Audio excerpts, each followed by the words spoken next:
ಈಗ ಸಮಯ ಆಗಿದೆ ರಾತ್ರಿ 8:30. ಒಂದು ಮುಖ್ಯವಾದ ಕೆಲಸಕ್ಕೆ ನಾನು ಹೊರಗಡೆ ಬಂದಿದ್ದೆ. ನಾನು ಮತ್ತು ಮಕ್ಕಳು 3 ಜನ. ಆ ಕೆಲಸ ಮುಗಿಸ್ಕೊಂಡು ತುಂಬ ಖುಷಿಯಿಂದ ವಾಪಸ್ ಮನೆಗೆ ಹೋಗ್ತಾಯಿದ್ವಿ. ವಾಪಸ್ ಮನೆಗೆ ಹೋಗುವಂಥ ಸಮಯದಲ್ಲಿ ಹರ್ಷಿತ್ ಒಂದು ರೋಡ್ ಇವಾಗಷ್ಟೇ ಇನಾಗ್ರೇಷನ್ ಆಗಿದೆ, ಬನ್ನಿ ತೋರಿಸ್ತೀನಿ ಅಂತ ಕರ್ಕೊಂಡು ಹೋಗ್ತೇನೆ. ಬನ್ನಿ ಹೋಗೋಣ. Hi dears, welcome back, welcome to Suji's life style. ಹೇಗಿದ್ದೀರಾ? ನೀವೆಲ್ಲರೂ ಚೆನ್ನಾಗಿದ್ದೀರಾ ಅಂತ ಅನ್ನೋದು ನನ್ನ ಭಾವನೆ. ಸೊ ಇವತ್ತಿನ ಬ್ಲಾಗ್ ತುಂಬ ಇಂಟ್ರೆಸ್ಟಿಂಗ್ ಆಗಿರುತ್ತೆ, ಪೂರ್ತಿಯಾಗಿ ಬ್ಲಾಗ್ ನೋಡಿ. ಹಾಗೆ ಮುಖ್ಯವಾದ ವಿಷಯ ನಿಮ್ಮ ಜೊತೆಗೆ ಒಂದು ಶೇರ್ ಮಾಡ್ಕೊತಿದ್ದೀನಿ. ಆ ವಿಷಯ ಏನು ಅಂತಂದರೆ ನನಗೂ ತುಂಬ ಎಕ್ಸೈಟ್ಮೆಂಟ್ ಇದೆ. ಹಾಗೆ ಅದ್ರ ಬಗ್ಗೆ ಡೀಟೇಲಾಗಿ ಇವತ್ತು ನಿಮ್ಮ ಜೊತೆಗೆ ಹಂಚ್ಕೊಳ್ಳೋಣ ಅಂತ ಅಂದ್ಕೊಂಡಿದ್ದೀನಿ. ಹೊಸದಾಗಿ ರೋಡ್ ಆಗಿದೆಯಾ ಅಂತ ನೋಡ್ಕೊಂಡು ಹೋಗೋಣ ಅಂತ ಬಂದ್ವಿ. ನೋಡಿದ್ರೆ ಅರಮನೆ ಇದಕ್ಕೆ ಇನ್ನು ದಸರಾ ಟೈಮಲ್ಲಿ ಡೆಕೋರೇಷನ್ ಮಾಡ್ತಾರಲ್ಲ, ಹಂಗೆ ಮಾಡಿ ರೋಡ್ ಓಪನಿಂಗಿಗೆ. ಆ್ಯಕ್ಚುಲಿ ಇದು ಮಾಗಡಿ ರೋಡ್ಗೆ ಜಾಯಿನ್ ಆಗುತ್ತಂತೆ. ಮೈಸೂರು ರೋಡಿಂದ ಮಾಗಡಿ ರೋಡ್ಗೆ ಜಾಯಿನ್ ಆಗೋವಂಥ ರೋಡ್ ಇದು. ಏನು ಗ್ರ್ಯಾಂಡಾಗಿ ಮಾಡಿದ್ದಾರೆ ಅಂದರೆ ಓಪನಿಂಗ್ ಮೊನ್ನೆ ತಾನೇ ಆಗಿದೆ, 2 days ಬಿಫೋರ್. ಸೊ ಅದನ್ನ ನೋಡೋಣ ಅಂತ ಬಂದ್ವಿ. ಹಾಗೆ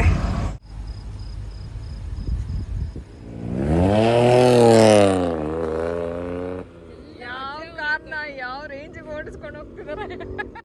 ರೋಡ್ ನೋಡಿದ ತಕ್ಷಣ ವೈಪ್ ಬಂದ್ಬಿಡತ್ತೆ, ಸ್ಪೀಡಾಗಿ ಹೋಗೋಣ ಅಂತ. ಬೇಡಪ್ಪ. ಸೊ ರೋಡ್ ಓಪನಿಂಗ್ ದಿನ ಬಂದಿಲ್ಲ, ನಾವು ಓಪನ್ ಆದ್ಮೇಲೆ ಬಂದಿದ್ದೀವಿ, ನೋಡೋಣ ಅಂತ ಹೇಗಿದೆ ಅಂತ. ಫೋಟೋ ತೆಕ್ಕೊಳ್ಳೋರು, ವಿಡಿಯೋ ಮಾಡೋರು ಎಲ್ಲರೂ ಬರ್ತಿದ್ರು ಇಷ್ಟೊತ್ತಲ್ಲಿ ನಮ್ಮ ಥರ. ಓ ಮೈ ಗಾಡ್, ಹರ್ಷಪುಟ್ಟ ಬೇಡ, ಹರ್ಷಪುಟ್ಟ. ಒಂದು ಗುಡ್ ನ್ಯೂಸ್ ಹೇಳ, ಸಕ್ಸಸ್ನ ಒಂದು ಮೆಟ್ಲನ್ನು ನಾವು ಮೇಲಕ್ಕೆ ಹತ್ತಿದ್ದೀವಿ. ಸೊ ಇವತ್ತು ನಮ್ಮ ಒಂದು ಖುಷಿ ವಿಷಯ ನಿಮ್ಮ ಜೊತೆಗೆ ಶೇರ್ ಮಾಡ್ಕೊಳ್ಳೋಕ್ಕೆ ನಂಗೆ ತುಂಬ ಹೆಮ್ಮೆ ಆಗ್ತಿದೆ. ನಮ್ಮ ಬೈಸುಜಿ ಕಂಪ್ನಿಯ ಎಕ್ಸ್ಪ್ಯಾನ್ಷನ್ಗೋಸ್ಕರ ಒಂದು ಹೊಸ ಜಾಗ ಸಿಕ್ಕಿದೆ. ಇವತ್ತು ಅಗ್ರಿಮೆಂಟ್ ಇತ್ತು. ಅಗ್ರಿಮೆಂಟ್ ನಂತರ ನಾವು ಈ ರೋಡ್ ನೋಡೋಕ್ಕೆ ಅಂತ ಬಂದಿದ್ವಿ. ನನಗೂ ಒಂದು ಬ್ರೇಕ್ ಇರಬೇಕಾಗಿತ್ತು, ನಿಜ. ನಾನು ಇಲ್ಲಿ ಕಾಲಲ್ಲಿ ಹಿಂಗೆ ಅಂತ ಇದ್ದೀನಿ. ನೀನು ಆಕ್ಸಿಲರೇಟ್ ಕೊಟ್ಟು ಮಮ್ಮಿ ಬ್ರೇಕ್ ಹಾಕಿದ್ರೆ ನನಗೆ ಇವಾಗ ನನಗೆ ಬ್ರೇಕ್ ಇರಬೇಕಾಗಿತ್ತು ಅಂತ. ಇವತ್ತು ಕೇಸರಿಬಾತ್ ಪ್ರೀಮಿಕ್ಸ್ ರೆಡಿ ಮಾಡ್ತಿದ್ವಿ. ಹಾಗೆ ಅದನ್ನು ಪ್ಯಾಕಿಂಗ್ ಮಾಡೋಕ್ಕೆ ಮುಂಚೆ ಒಂದು ಸ್ವಲ್ಪ ತೊಗೊಂಬಂದು ಟ್ರಯಲ್ ಮಾಡ್ತೀನಿ. ಯಾವುದೇ ಪ್ರೊಡಕ್ಷನ್ ಆದ ತಕ್ಷಣ ಫಸ್ಟು ನಾನು ಟ್ರಯಲ್ ಮಾಡಿ ಅದರಲ್ಲಿ ಏನಾದರೂ ಟೇಸ್ಟಲ್ಲಿ ಡಿಫ್ರೆನ್ಸ್ ಇದೆಯಾ ಅಂತ ಚೆಕ್ ಮಾಡಿ ನಂತರನೇ ಪ್ಯಾಕಿಂಗ್ ಮಾಡ್ತೀವಿ. ಸೊ ಇದು ಕೇಸರಿಬಾತ್ ಪ್ರೀಮಿಕ್ಸ್. ಇದರಲ್ಲಿ ರವೆ ಮತ್ತು ದ್ರಾಕ್ಷಿ, ಗೋಡಂಬಿ, ತುಪ್ಪದಲ್ಲಿ ಹುರಿದಿರೋಂಥ ರವೆ ಮತ್ತು ಏಲಕ್ಕಿ ಪುಡಿ, ಮಿಲ್ಕ್ ಪೌಡರ್ ಎಲ್ಲನೂ ಇರುತ್ತೆ. ಜಸ್ಟ್ ನೀರು ಮಿಕ್ಸ್ ಮಾಡಿಕೊಂಡು ಬೇಕಂದಾಗ 2 minutesಲ್ಲಿ ನಾವು ಕೇಸರಿಬಾತ್ ಮಾಡ್ಕೋಬೋದು. 1 ಕಪ್ಪು ಕೇಸರಿಬಾತ್ ಪ್ರೀಮಿಕ್ಸ್ಗೆ 2 ಕಪ್ ಅಷ್ಟು ನೀರು ಬಿಸಿ ಮಾಡಿ ಅದರಲ್ಲಿ ಸ್ವಲ್ಪ ತುಪ್ಪ ಹಾಕಿ ಮಿಕ್ಸ್ ಮಾಡಿ 1-2 ನಿಮಿಷ ಬೇಯಿಸ್ಕೊಂಡ್ರೆ ಪ್ರೀಮಿಕ್ಸ್ ರೆಡಿ ಆಗುತ್ತೆ. ಸೊ ಪ್ಯಾಕಿಂಗ್ ಮಾಡೋಕ್ಕೆ ಮುಂಚೆ ಟ್ರಯಲ್ಗೆ ಅಂತಲೇ ನಾನು ಇದನ್ನು ತೊಗೊಂಬಂದಿದ್ದೆ. ತುಪ್ಪ ನೀವು ಎಷ್ಟು ಜಾಸ್ತಿ ಹಾಕ್ತಿರೋ ಅಷ್ಟೇ ಸ್ವೀಟ್ ನಿಮಗೆ ಚೆನ್ನಾಗಿರುತ್ತೆ. ನಾನೊಂದು ಸಣ್ಣ ಸ್ಪೂನಷ್ಟು ಹಾಕಿದೆ. ಫೈನಲಲ್ಲಿ ಮತ್ತೆ ಇನ್ನೊಂದು ಸ್ಪೂನಷ್ಟೇ ಮಿಕ್ಸ್ ಮಾಡಿ ಬಿಸಿ ಬಿಸಿಯಾಗಿರುವಂಥ ಕೇಸರಿಬಾತ್ ನೀವು ಟೇಸ್ಟ್ ಮಾಡ್ಬೋದು. ಇದು ದೇವ್ರ ನೈವೇದ್ಯ ಮಾಡಲಿಕ್ಕೆ ಅಥವಾ ಮನೆಗೆ ಯಾರು ಗೆಸ್ಟ್ ಬಂದಾಗ ದಿಢೀರಾಗಿ ಮಾಡ್ಕೊಳ್ಳೋದಕ್ಕೆ ಇನ್ಸ್ಟೆಂಟ್ ಪ್ರೀಮಿಕ್ಸ್ ಒಂದಿದ್ರೆ ಯಾವಾಗ ಬೇಕಾದ್ರೆ ನಾವು ಮಾಡ್ಕೊಂಡು ತಿನ್ಬೋದು ಅಥವಾ ಸರ್ವ್ ಮಾಡ್ಬೋದು. ಇದಷ್ಟೇ ಅಲ್ಲ, ಇನ್ನು ಹಲವಾರು ರೀತಿಯ ಪ್ರೀಮಿಕ್ಸಸ್ ಕೂಡ ನಾನು ರೆಡಿ ಮಾಡ್ತಾ ಇದ್ದೀನಿ. ಸೊ ನೀವು ಕೂಡ ಒಂದ್ಸತಿ ತರಿಸ್ಕೊಂಡು ಟ್ರೈ ಮಾಡಿ. ಮಾಡಿದ್ಮೇಲೆ ನಮ್ಮ ವರ್ಕರ್ಸ್ಗೂ ಕೊಡ್ತೀನಿ ನಾನು ಇದನ್ನು ಟೇಸ್ಟ್ ಮಾಡಲಿಕ್ಕೆ. ಅವರು ಕೂಡ ಟೇಸ್ಟ್ ಮಾಡಿ ಏನಾರು ಕಮ್ಮಿ ಇದೆಯಾ ಅಂತ ಅವರು ಹೇಳ್ತಾರೆ. ಕೆಳಗಡೆ 2 ವರ್ಕರ್ಸ್ ಇದ್ದಾರೆ, ಅವ್ರಿಗೆ ಕೊಟ್ಟು ಇದನ್ನು ಟೇಸ್ಟ್ ಮಾಡೋಕ್ಕೆ ಹೇಳ್ತೀನಿ. ನಾಳೆ ಬೆಳಗ್ಗೆ ತಿಂಡಿಗೆ ಇವಾಗಲೇ ನೆನೆಸಿಡ್ತಾ ಇದ್ದೀನಿ. ಇದರಲ್ಲಿ ಎಲ್ಲ ರೀತಿ ಬೇಳೆ ಇದೆ. ಹೆಸರು ಕಾಳು, ಕಾಬಲ್ ಕಡಲೆ, ಬಿಳಿ ಬಟಾಣಿ, ಕಡಲೆ ಬೀಜ ಮತ್ತು ಕಡಲೆಬೇಳೆ, ತೊಗರಿಬೇಳೆ, ಉದ್ದಿನಬೇಳೆ ಎಲ್ಲ ಒಂದೊಂದು ಮುಷ್ಟಿ ಅಷ್ಟು ಇದರಲ್ಲಿ ಹಾಕಿದ್ದೀನಿ. ಅಕ್ಕಿನೇ ಹಾಕ್ತೆ ಬೆಳಗ್ಗೆಗೆ ದೋಸೆ ಮಾಡೋದಕ್ಕೋಸ್ಕರ ಇದನ್ನು ನೆನೆಸಿಡ್ತಿದ್ದೀನಿ. ಇದೊಂದು ರೀತಿ ಪ್ರೋಟೀನ್ ಪ್ಯಾಕ್ಡ್ ದೋಸೆ ಥರ ನಾವು ಬೆಳಗ್ಗೆ ಮಾಡ್ಕೋಬೋದು. ರಾತ್ರಿ ನೆನೆಸಿಟ್ಟು ಬೆಳಗ್ಗೆ ಇದನ್ನು ಗ್ರೈಂಡ್ ಮಾಡ್ಕೋಬೇಕು. ಗ್ರೈಂಡ್ ಮಾಡುವಾಗ ಇದ್ರ ಜೊತೆಗೆ ಒಂಚೂರು ಶುಂಠಿ, ಸ್ವಲ್ಪ ಜೀರಿಗೆ ಹಾಕಿ ರುಬ್ಬಿಟ್ಟು, ಉಪ್ಪು ಹಾಕಿ ರುಬ್ಬಿಟ್ಟು ಆ ತಕ್ಷಣ ದೋಸೆ ಮಾಡ್ಕೋಬೋದು. ಇದನ್ನು ಮತ್ತೆ ಫರ್ಮೆಂಟೇಷನ್ ಮಾಡುವಂಥ ಅವಶ್ಯಕತೆ ಇಲ್ಲ. ಸೊ ಡಿನ್ನರ್ ಪ್ರಿಪೇರ್ ಆಗ್ತಾ ಇದೆ. ಅಟ್ ದ ಸೇಮ್ ಟೈಮ್ ನಾಳೆ ಬೆಳಗ್ಗೆ ಬ್ರೇಕ್ಫಾಸ್ಟ್ಗೂ ರೆಡಿ ಮಾಡ್ತಾ ಇದ್ದೀನಿ.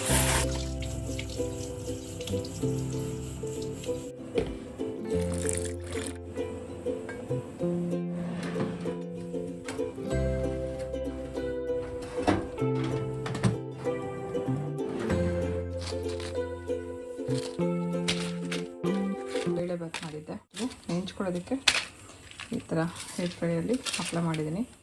ಬೇಳೆ ಬಾತ್ ರೆಡಿಯಾಗಿದೆ. ಬೇಳೆ ಮತ್ತು ಟೊಮೆಟೊ, ಈರುಳ್ಳಿ ಮತ್ತು ಅಕ್ಕಿ ಎಲ್ಲ ಹಾಕಿ ಸ್ವಲ್ಪ ಬೇಳೆ ಜಾಸ್ತಿ ಹಾಕಿ ಬೇಳೆ ಬಾತ್ ಮಾಡಿದ್ದೀನಿ.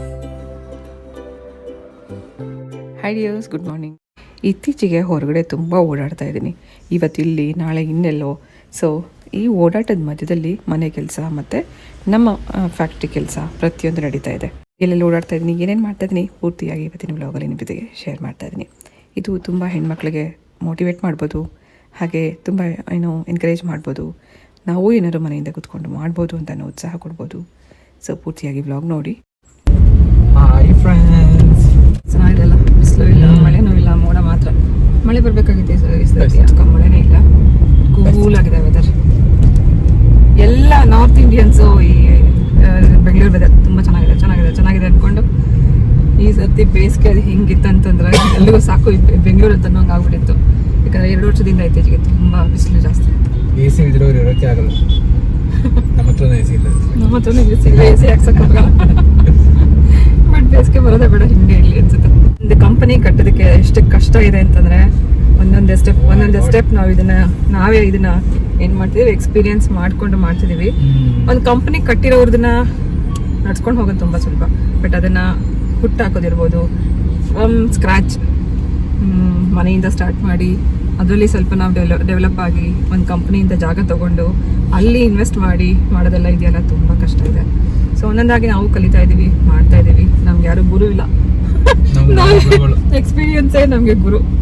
ಹಾಗಾಗಿ ಇವಾಗ ಫ್ಯಾಕ್ಟ್ರಿಗೆ ಬೇಕಾಗಿರೋಂಥ ಸ್ವಲ್ಪ ಥಿಂಗ್ಸ್ ಬೇಕಾಗಿದೆ, ಅದನ್ನೆಲ್ಲ ನೋಡ್ಕೊಂಬರೋಣ ಅಂತ ಹೋಗ್ತಾ ಇದ್ದೀವಿ. ಝೀರೋಯಿಂದ ಸ್ಟಾರ್ಟ್ ಮಾಡಿ ಇವತ್ತೊಂದು ಹೊಸ ಕಂಪ್ನಿ ಶುರು ಮಾಡೋದಕ್ಕೆ ಬಜೆಟ್ ಕಮ್ಮಿ ಇದ್ದಾಗ ಹೇಗೆಲ್ಲ ನಾನು ಮಾಡ್ತಾಯಿದ್ದೀನಿ ಅದನ್ನು ವಿತ್ ಎಕ್ಸ್ಪೀರಿಯನ್ಸ್ ನಿಮ್ಮ ಜೊತೆಗೆ ಶೇರ್ ಮಾಡ್ತಾ ಹೋಗ್ತೀನಿ. ಸೊ ಇವತ್ತು ನಮ್ಮ ಕಂಪ್ನಿಗೆ ಬೇಕಾಗಿರುವಂಥ ಎಕ್ವಿಪ್ಮೆಂಟ್ಸ್ನ ಶಾಪಿಂಗ್ ಮಾಡೋಕ್ಕೆ ಬಂದಿದ್ದೀವಿ.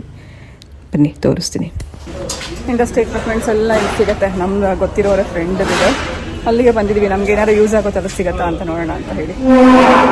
ಇದು ರೀಸೆಲ್ಲಿಂಗ್ ಅಂತ ಪರ್ಪಸ್ ಇಟ್ಕೊಂಡು ಮಾಡಿರುವಂಥ ಒಂದು ಗೋಡೌನ್. ಇಲ್ಲಿ ಕೆಲವರು ಬಿಸ್ನೆಸ್ ಸ್ಟಾರ್ಟ್ ಮಾಡಿ ಲಾಸ್ ಆಗಿ ಅವರ ವಸ್ತುಗಳನ್ನು ಸೆಲ್ ಮಾಡಿಬಿಡ್ತಾರೆ. ಅಂಥ ಪ್ರಾಡಕ್ಟ್ಸ್ನ ನಾವು ಮತ್ತೆ ತೊಗೊಂಡು ಮತ್ತೆ ಅದನ್ನು ಕ್ಲೀನ್ ಮಾಡಿ ಅಥವಾ ಪಾಲಿಷ್ ಮಾಡಿ ರೀಯೂಸ್ ಮಾಡ್ಬೋದು. ಆ ಥರದ ಹೋಟೆಲ್ ಎಕ್ವಿಪ್ಮೆಂಟ್ಸ್ ಇರ್ಬೋದು ಅಥವಾ ಫ್ಯಾಕ್ಟ್ರಿಗೆ ಬೇಕಾಗಿರುವಂಥ ಎಕ್ವಿಪ್ಮೆಂಟ್ಸ್ನ ಇಲ್ಲಿ ಪರ್ಚೇಸ್ ಮಾಡ್ಬೋದು. ಆ್ಯಕ್ಚುಲಿ ನಮ್ಮ ಹೋಟೆಲ್ ಎಕ್ವಿಪ್ಮೆಂಟ್ಸ್ನ ಕೂಡ ಇವ್ರ ಹತ್ರನೇ ಸೆಲ್ ಮಾಡಿದ್ವಿ. ಈಗ ಮತ್ತೆ ನನ್ನ ಕಂಪ್ನಿಗೆ ಬೇಕಾಗಿರುವಂಥ ಕೆಲವು ವಸ್ತುಗಳನ್ನ ತೊಗೊಳೋದಕ್ಕೆ ನಾನು ಮತ್ತೆ ಇಲ್ಲಿಗೆ ಬಂದಿದ್ದೀನಿ. ಇದು ನಿಮ್ದಾ? ಯೆಲ್ಲೋ ಕಲರ್ ನಿಮ್ಗೆ ಇದಿಷ್ಟೇ ತಾನೆ? ಏನೇ ಹೇಳಿ? Pineapple. Oh nice. I thought ನೀವು ಮ್ಯಾಂಗೋ ಕನ್ಫ್ಯೂಷನ್ ತಗೊಂಡ್ಬಂದಿದ್ದೀರಾ ಅನ್ಕೊಂಡೆ. ಮ್ಯಾಂಗೋ ಸಿಕ್ಲಿಲ್ಲ, ಅದಕ್ಕೆ ಪೈನಾಪಲ್ ತಗೊಂಡೆ. I was like, oh mummy ಪಕ್ಕಾ ಈ ಮಿಸ್ಟೇಕ್ ತಗೊಂಡ್ಬಂದಿರ್ತಾರೆ, ಇವಾಗ ತಿನ್ನಲ್ಲ ಅಂತ. ಇದು ಇದ್ಯಾರ್ಗ ಎಕ್ಸ್ಟ್ರಾ ಅಷ್ಟು ತಗೊಂಡ, ಆಮೇಲೆ ಬೇಡ ಅಂದ. ನೋಡೋಣ ತಿಂತಾನೆ. ಅಮ್ಮ ನಂಗೆ ಅದ್ ಬೇಕಮ್ಮ. ನೋಡು ಅಮ್ಮ ನೋಡಿ ಅಮ್ಮ. ಈ ಫಸ್ಟು ನೀನು 1 ನಿಮಿಷ ಕೇಳಿಸ್ಕೊಳ್ಳಿ. ಬೇಡಬೇಡಿಮ್ಮ. ಅಷ್ಟು ಫಸ್ಟ್ ಇದು ತಗೊಂಡ, ಆಯ್ತಾ? ಓಕೆ, ನೀನು ಅದನ್ನೇ ಕೇಳ್ತೀಯ ಅಂತಾನೆ ನಾನು 2 ತಗೊಂಡೆ. ಇವಾಗ ಅವನು ಅದು ತಗೊಂಡಿದ್ದಾನೆ, ನನಗೂ ಅದೇ ಬೇಕು.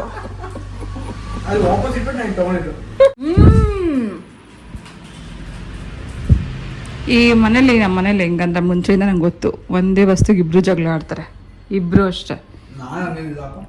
ರೂಮ್ ಮೇಕ್ ಓವರ್ ಮಾಡೋದಕ್ಕೆ ಅಂತ ಪಿಲ್ಲೋ ತೆಗಿತೀನಿ. ಪ್ರಿಯಾ ರೂಮ್ ಮೇಕ್ ಓವರ್ ಮಾಡೋದಕ್ಕೆ ಅಂತ ಹೇಳಿ ಐಕಿಯಾ ಶಾಪಿಂಗ್ ಮಾಡಿ ಇಟ್ಟು ಆಗಲೇ 3 ದಿನ ಆಯ್ತು. ಇನ್ನೊಂದು ಟೇಬಲ್ ಬರೋದಿದೆ. ಯಾವಾಗ ಆಗುತ್ತೆ? ಇನ್ನೊಂದು ಟೇಬಲ್ ಬರೋದಿದೆ, ಸೊ ಅಲ್ಲಿ ಕಾಯ್ತಾ ಇದೆ. ನಾಳೆ ಬರುತ್ತೆ, ಸ್ಯಾಟರ್ಡೆ. ನಾಳೆ ಬಂದಿದ ತಕ್ಷಣ ಎಲ್ಲ ಒಂದು ರೂಮಲ್ಲಿ ಓಕೆ ಮೇಕ್ ಓವರ್ ಮಾಡ್ತಾಳೆ ಪ್ರಿಯಾ ರೂಮ್ನ. ಇವತ್ತು ಫ್ಯಾಕ್ಟ್ರಿಗೆ ಬೇಕಾಗಿರುವಂಥ ಕೆಲವು ಥಿಂಗ್ಸ್ನ ನೋಡ್ಕೊಂಬಂದಿದ್ದೀವಿ. ಹಾಗೆ ಇನ್ನೂ ಬೇಕಾದಷ್ಟು ಚೇಂಜಸ್ ಮಾಡೋದಿದೆ, ಇನ್ನೂ ಒಂದಷ್ಟು ಕೆಲಸಗಳು ಬಾಕಿ ಇದೆ. ಅದನ್ನೆಲ್ಲ 1 by 1 ಮುಗಿಸ್ತಾ ಇದ್ದೀವಿ. ಹಾಗೆ ಇನ್ನು ಎಲೆಕ್ಟ್ರಿಕ್ ವರ್ಕ್ ಎಲ್ಲ ಆಗೋದು ಇದೆ, ಬಾಕಿ ಇದೆ. ಸೊ ಓಪನಿಂಗಿಗೆ ಇನ್ನು ಕೇವಲ 1 ವಾರ ಇದೆ. ಬಟ್ ಇನ್ನೂ ನಮ್ಮ ಕೈಗೆ ಕೀ ಸಿಕ್ಕಿಲ್ಲ. ಅದಕ್ಕೋಸ್ಕರ ಅದಕ್ಕೆ ಮುಂಚೆ ಏನೇನೆಲ್ಲ ಪ್ರಿಪ್ರೇಷನ್ ಮಾಡಬೇಕು ಅದನ್ನೆಲ್ಲ ಮಾಡ್ತಾಯಿದ್ದೀವಿ.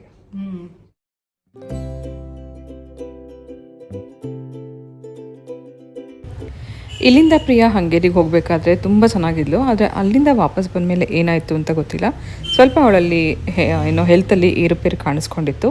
ಸ್ವಲ್ಪ ವೆಯ್ಟ್ ಗೇನ್ ಆಗಿದ್ಲು, ಹೇರ್ ಫಾಲ್ ಆಗ್ತಿತ್ತು, ಆ್ಯಕ್ನಿ ಆಗ್ತಿತ್ತು, ಪೀರಿಯಡ್ಸ್ ಪ್ರಾಬ್ಲಮ್ ಇತ್ತು. ಸೊ ಹಾರ್ಮೋನಲ್ಲಿ ಇಂಬ್ಯಾಲೆನ್ಸ್ ಇರ್ಬೋದು, ಅಥವಾ ಮತ್ತೆ ರುಟೀನ್ಗೆ ವಾಪಸ್ ಬರೋದಕ್ಕೆ ಟೈಮ್ ತೊಗೋಬೋದು ಅಂತ ಅಂದ್ಕೊಂಡು ಸುಮ್ಮನೆ ಇದ್ವಿ. ಸೊ ಇದೆಲ್ಲ ಆಗ್ತಾ ಇದ್ದಂಗೆ ಪ್ರಾಬ್ಲಮ್ಸ್ ಜಾಸ್ತಿ ಆಗೋದು ಬೇಡ ಅಂತ ಹೇಳಿ ಅವಳು ಫಿಟ್ನೆಸ್ ಟ್ರೈನಿಂಗ್ ಅಥವಾ ಜಿಮ್ ಜಾಯಿನ್ ಆದಳು. ಮನೇಲೂ ಕೂಡ ಯೋಗ ಮಾಡ್ತಾಳೆ. ಹಾಗೆ ಹೇರ್ ಫಾಲ್ ತುಂಬ ಆಗ್ತಿತ್ತು, ಅದು ಕೂಡ ಕಂಟ್ರೋಲ್ ಆಯಿತು. ಸೊ ಇದೆಲ್ಲ ಹೆಣ್ಮಕ್ಳಲ್ಲಿ ಕೆಲವೊಮ್ಮೆ ಯಾವುದೋ ಒಂದು ರೀಸನಿಂದ ಹೆಲ್ತ್ ಇಶ್ಯೂಸ್ ಬರುತ್ತೆ. ನಾವು ಅದನ್ನು ಯಾವುದೇ ಕಾರಣಕ್ಕೂ ನೆಗ್ಲೆಕ್ಟ್ ಮಾಡಬಾರ್ದು. ಸೊ ಹಾಗಾಗಿ ಅವಳು ಫಿಟ್ನೆಸ್ ಟ್ರೈನಿಂಗ್ ತೊಗೋತಾಳೆ. ಇದೆಲ್ಲ ಡೀಟೇಲ್ ಬ್ಲಾಗ್ ಅವಳದೇ ಚಾನಲಲ್ಲಿ ಮಾಡ್ತಾಳೆ, ಪ್ರಿಯಾಂಕಾ ಲಕ್ಷ್ಮಣ್ ಯೂಟ್ಯೂಬ್ ಚಾನಲಲ್ಲಿ. ಸೊ ನಿಮಗೇನಾದ್ರು ಹೆಣ್ಮಕ್ಳಿಗೆ ತಿಳ್ಕೊಬೇಕು ಅಂತ ನಾವು ಇಂಟ್ರೆಸ್ಟ್ ಇದ್ದರೆ ನೀವು ಪ್ರಿಯನ್ ಚಾನಲ್ನ ಫಾಲೋ ಮಾಡ್ಬೋದು. ಈ ವೆದರ್ಗೆ ಬಾಯಿಗೊಳ್ಳೆ ರುಚಿ ಕೊಡುವಂಥ ಬಸ್ಸಾರು ಮಾಡ್ತಾಯಿದ್ದೀನಿ. ಅದು ಕಡಲೆಕಾಳಿಂದ ನೆನೆಸಿರೋಂಥ ಕಡಲೆಕಾಳನ್ನು ಉಪ್ಪು ಹಾಕಿ ಒಂದು 4 ರಿಂದ 5 ವಿಸಿಲ್ ಕೂಗಿಸಿಟ್ಕೋಬೇಕು. ಹಾಗೆ ಇದು ರುಬ್ಕೊಳ್ಳೋದಕ್ಕೋಸ್ಕರ ಜೀರಿಗೆ, ಮೆಣಸು, ಕೊತ್ತಂಬರಿ, ಈರುಳ್ಳಿ, ಟೊಮೆಟೊ, ಬೆಳ್ಳುಳ್ಳಿ, ಹುಣಸೆಹಣ್ಣು, ಹಸಿರು ಮೆಣಸಿನ್ಕಾಯಿ ಇದಿಷ್ಟನ್ನು ರೆಡಿ ಮಾಡ್ಕೊಂಡಿದ್ದೀನಿ. ಹಾಗೆ ಇದು ಪಲ್ಯದ ಒಗ್ಗರಣೆಗೆ. ಸೊ ಮೊದಲನೇದಾಗಿ ಕಾಳು ಮತ್ತು ನೀರನ್ನು ಸಪ್ರೇಟ್ ಮಾಡ್ಕೊಳ್ಳೋಣ. ಕಾಳನ್ನ ಸ್ವಲ್ಪ ಮೆತ್ತಗೆ ಬೇಯಿಸ್ಕೋಬೇಕು. ಒಂದು 5-6 ವಿಸಿಲ್ ಕೂಗಿಸ್ಕೊಂಡ್ರು ತಪ್ಪೇನಿಲ್ಲ. ಕಾಳು ಸಪ್ರೇಟ್ ಮಾಡಿಕೊಂಡು ಈ ನೀರಿಂದ ಬಸಾರು ಮಾಡ್ಕೊಳ್ಳೋದು, ಕಾಳಿಂದ ಪಲ್ಯ ಮಾಡ್ಕೊಳ್ಳೋಣ. ಮಸಾಲೆ ಹುರಿದು ರುಬ್ಕೊಳ್ಳೋದಕ್ಕೋಸ್ಕರ ಬಾಳಿನಲ್ಲಿ 1 ಸ್ಪೂನಷ್ಟು ಎಣ್ಣೆ ಹಾಕಿ 1 ಗಡ್ಡೆ ಬೆಳ್ಳುಳ್ಳಿ, 2 ಈರುಳ್ಳಿ, 2 ಹಸಿರು ಮೆಣಸಿನ್ಕಾಯಿ ಹಾಕಿ ಇದ್ರ ಜೊತೆಗೆ 1 ಸ್ಪೂನ್ ಜೀರಿಗೆ, 8ರಿಂದ 10 ಕಾಳಷ್ಟು ಕಾಳು ಮೆಣಸು ಹಾಕಿ ಫಸ್ಟ್ ಇದೆಲ್ಲ ಸ್ವಲ್ಪ ಹಸಿ ವಾಸನೆ ಹೋಗೋವರೆಗೂ ಹುರ್ಕೋಬೇಕು. ಇದಾದ ನಂತರ ಇದನ್ನು ಸ್ಟವ್ ಮೇಲಿಂದ ಹೊರಗಡೆ ಇಟ್ಕೊಂಡು ಕೊತ್ತಂಬರಿ, 1 ಟೊಮೆಟೊ, ಸ್ವಲ್ಪ ಹುಣಸೆಹಣ್ಣು ಹಾಗೆ ಸಾಂಬಾರು ಪುಡಿ ನಾನು ಇದಕ್ಕೆ ಹಾಕ್ತಾಯಿದ್ದೀನಿ. ನನ್ನ ಫ್ರೆಂಡ್ ಮಾಡೋವಂಥ ರೀತಿಯಲ್ಲಿ ಇವತ್ತು ಬಸ್ಸಾರು ಮಾಡ್ತಾಯಿದ್ದೀನಿ. ಖಾರಕ್ಕೆ ಬೇಕಾಗುವಷ್ಟು ಸಾಂಬಾರು ಪುಡಿ ಹಾಗೆ ಒಂದು 2-3 ಸ್ಪೂನಷ್ಟು ಕಾಳು ಹಾಕಿ ರುಬ್ಕೊಂಡ ನಂತರ ಅದನ್ನು ಖಾರನ ರೆಡಿ ಮಾಡ್ಕೊಂಡ್ಮೇಲೆ ಪಲ್ಯದ ಒಗ್ಗರಣೆ ಮಾಡ್ಕೋಬೋದು. ಪಲ್ಯಕ್ಕೂ ಕೂಡ ಸೇಮ್ ಅದೇ ರೀತಿ ಸಾಸಿವೆ ಮತ್ತು ಉದ್ದಿನಬೇಳೆ, ಬೆಳ್ಳುಳ್ಳಿ, ಹಸಿರು ಮೆಣಸಿನ್ಕಾಯಿ, ಕರಿಬೇವೆಲ್ಲ ಹಾಕಿ ಒಗ್ಗರಣೆ ಮಾಡಿಕೊಂಡು ನಂತರ ಇದಕ್ಕೆ ಕಟ್ ಮಾಡಿರೋಂಥ ಈರುಳ್ಳಿ ಹಾಕಿ ಫ್ರೈ ಮಾಡ್ಕೊಂಡ ನಂತರ ಬೇಯಿಸಿರುವಂಥ ಕಾಳು ಹಾಕಿ ಅದಕ್ಕೆ ಸ್ವಲ್ಪ ಅರಿಶಿನ, ಸ್ವಲ್ಪ ಹಸಿ ಕಾಯಿ ತುರಿ ಹಾಕಿ ಸ್ವಲ್ಪ ಹೊತ್ತು ಹುರ್ಕೊಂಡ್ರೆ ಕಾಳು ಪಲ್ಯ ಕೂಡ ರೆಡಿ ಆಗುತ್ತೆ. ಸೊ ಇದೇ ರೀತಿ ನಾವು ಬೇರೆ ಬೇರೆ ಕಾಳಿಂದ ಬಸ್ಸಾರು ಸೇಮ್ ಇದೇ ವಿಧಾನದಲ್ಲಿ ಮಾಡ್ಬೋದು. ಹುರುಳಿ ಕಾಳಿಂದ ಮಾಡ್ಕೋಬೋದು, ಮೊಳಕೆ ಕಾಳಿಂದ ಕೂಡ ಮಾಡ್ಕೋಬೋದು, ಸೊಪ್ಪು ಬೇಳೆಯಿಂದ ಮಾಡ್ಕೋಬೋದು, ಇನ್ನೂ ಹಲವಾರು ರೀತಿಯಲ್ಲಿ ಬಸ್ಸಾರು ಮಾಡ್ಬೋದು. ಇನ್ನು ವಿಧಾನ ಒಂದೇ ಥರ ಇರುತ್ತೆ, ಆದರೆ ಬಳಸುವಂಥ ತರಕಾರಿಗಳು ಅಥವಾ ಕಾಳುಗಳು ಬೇರೆ ಇರುತ್ತೆ, ಅದರದ್ದೇ ರುಚಿ ಕೂಡ ಇರುತ್ತೆ. ನಂತರ ಬಸ್ಸಾರು ಒಗ್ಗರಣೆಗೋಸ್ಕರ ಸ್ವಲ್ಪ ಸಾಸಿವೆ, ಈರುಳ್ಳಿ, ಕರಿಬೇವು ಇದೆಲ್ಲ ಹಾಕಿ ಅದಕ್ಕೆ ರುಬ್ಬಿರೋಂಥ ಖಾರ, ನೀರು ಹಾಗೆ ಕಾಳು ಬೇಯಿಸಿಟ್ಕೊಂಡಿರೋಂಥ ನೀರನ್ನು ಕೂಡ ಇದಕ್ಕೆ ಪೂರ್ತಿಯಾಗಿ ಹಾಕಿ 1-2 ಕುದಿ ಕುದಿಸ್ಕೊಂಡ್ರೆ ಬಸ್ಸಾರು ರೆಡಿ ಆಗುತ್ತೆ. ಇದೆಷ್ಟು ರುಚಿ ಇರುತ್ತೆ ಅಂತಂದರೆ 1 ಅಥವಾ 2 ದಿನ ಇಟ್ಕೊಂಡು ತಿಂದರೂ ಕೂಡ ಅಷ್ಟೇ ರುಚಿ ಜಾಸ್ತಿ ಆಗುತ್ತೆ. ನಮ್ಮನೇಲಿ ಬಸ್ಸಾರು ಎಲ್ರಿಗೂ ತುಂಬ ಇಷ್ಟ. ಅದರಲ್ಲೂ ಈ ಮಳೆಗಾಲ ಅಥವಾ ಚಳಿಗಾಲದ ಸಮಯದಲ್ಲಿ ಈ ಥರದ ಬಸ್ಸಾರು ಬಾಯಿಗೂ ಕೂಡ ಒಳ್ಳೆ ರುಚಿ, ಆರೋಗ್ಯಕ್ಕೂ ಒಳ್ಳೆಯದು. ಚೆನ್ನಾಗಿ ಕುದ್ದಿದ್ದಾಗಿದೆ. ನಂತರ ಇದನ್ನು ಬಿಸಿ ಬಿಸಿ ಅನ್ನ ಮುದ್ದೆ ಜೊತೆಗೆ ಸರ್ವ್ ಮಾಡ್ಬೋದು. ಸೊ ಖಂಡಿತ ಒಂದ್ಸತಿ ಟ್ರೈ ಮಾಡಿ. ಸಾಂಬಾರು ಪುಡಿ ಹಾಕಿ ಟ್ರೈ ಮಾಡಿ. ಇದು ನನ್ನ ಫ್ರೆಂಡ್ ಹೇಳ್ಕೊಟ್ಟಿರೋಂಥ ವಿಧಾನ. ಸೊ ಡಿಯರ್ಸ್, ಇದು ಇವತ್ತಿನ ವ್ಲಾಗ್ ಆಗಿತ್ತು. ಮತ್ತಷ್ಟು ಅಪ್ಡೇಟ್ ನಿಮಗೆ ಕೊಡ್ತಾ ಇರ್ತೀನಿ ಮುಂದೆ ಬರುವಂಥ ಬ್ಲಾಗ್ಗಳಲ್ಲಿ. ನಮ್ಮದು ಏನೇನೆಲ್ಲ ಪ್ರೊಸೀಜರ್ ನಾನು ಫಾಲೋ ಮಾಡ್ತೀನಿ, ಒಂದು ಹೊಸ ಕಂಪ್ನಿನ ಕ್ರಿಯೇಟ್ ಮಾಡಲಿಕ್ಕೆ ಎಷ್ಟು ಕಷ್ಟ ಇದೆ ಒಂದು ಹೆಣ್ಮಗಳಿಗೆ ಅಂತ ಅದನ್ನು ನಾನು ಹೋಗ್ತಾ ನಿಮಗೆ ವ್ಲಾಗಲ್ಲೇ ನಿಮಗೆ ಶೇರ್ ಮಾಡಬೇಕು ಅಂತ ಅಂದ್ಕೊಂಡಿದ್ದೀನಿ. ಮತ್ತಷ್ಟು ಹೆಣ್ಮಕ್ಳಿಗೆ ಮೋಟಿವೇಟ್ ಮಾಡಬೇಕು ಅಂತ ಅನ್ನೋ ಉದ್ದೇಶ ಇಟ್ಕೊಂಡು ಈ ಬ್ಲಾಗ್ ನಿಮಗೆ ಶೇರ್ ಮಾಡ್ತಾಯಿದ್ದೀನಿ. ಮೇ ಬಿ ಇವತ್ತಿನ ಈ ಬ್ಲಾಗ್ ನಿಮ್ಮೆಲ್ಲರಿಗೂ ಇಷ್ಟ ಆಗಿದೆ ಅಂತ ಭಾವಿಸ್ತೀನಿ. ವಿಡಿಯೋ ಇಷ್ಟ ಆಗಿದ್ರೆ ಲೈಕ್ ಮಾಡಿ, ಶೇರ್ ಮಾಡಿ, ಸಬ್ಸ್ಕ್ರೈಬ್ ಮಾಡ್ಕೊಂಡು ನೋಡಿ ಅಂತ ಹೇಳ್ತಾ ಇವತ್ತಿನ ಬ್ಲಾಗ್ ಜೊತೆಗೆ ನಾನು ಹೊಡ್ತಾ ಇದ್ದೀನಿ. ಮತ್ತೆ ಸಿಗ್ತೀನಿ ಮತ್ತೊಂದು ಇಂಟ್ರೆಸ್ಟಿಂಗ್ ಆಗಿರುವಂಥ ಬ್ಲಾಗ್ ಜೊತೆಗೆ. ಹೋಗಬಲ್ಲ.